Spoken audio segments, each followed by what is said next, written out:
Okay, so a few days ago I posted a video about my shopping experience in Paris and somebody asked me for a bag review. So now that it's been about 3 weeks since I purchased this little lovely lady, I wanted to talk a bit about it. So this is a Birkin 30 with gold hardware. It's in black box leather and it's the Cellier style.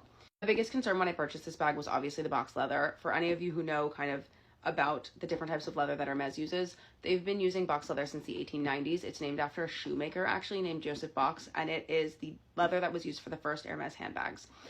So it has a really, really rich history. It is also one of the more fragile leathers that Hermes uses. It scratches very easily, and it's very, very soft.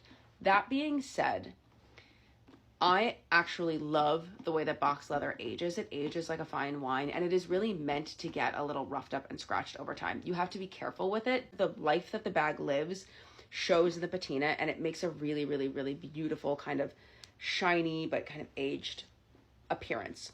When I was shopping for this bag, they actually brought out a vintage Kelly from like the late 90s that they leave in the back and kind of rough up. And my sales associate literally took his nail and scratched it in front of me and then buffed out the scratch and was like, this is what your bag is going to look like in 30 years. And I loved the patina on that bag, so I knew I would be totally happy with this bag, even if it had a little bit of wear. The other thing that I have come to really like about it with the box leather is the Cellier style. The Cellier style Birkin is sewn outside out, so it's not flipped over. When you see the other Birkins that are kind of a little bit slouchier and it looks flipped inwards, it's because the return style is sewn inside out and then flipped. And that's why they have these kind of different seams at the edges.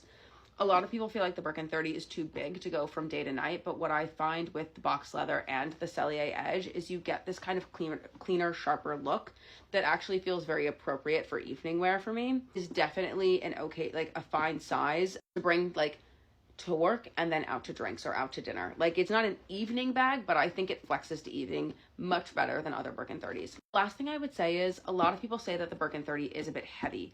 I have not found that this bag is particularly heavy. I mean, look, it is not the lightest thing in my closet, but to be quite frank, it is actually lighter in my opinion than it looks. This is always going to be a stunner. I'm going to love this thing until the end of my days and hopefully pass it on to like my children.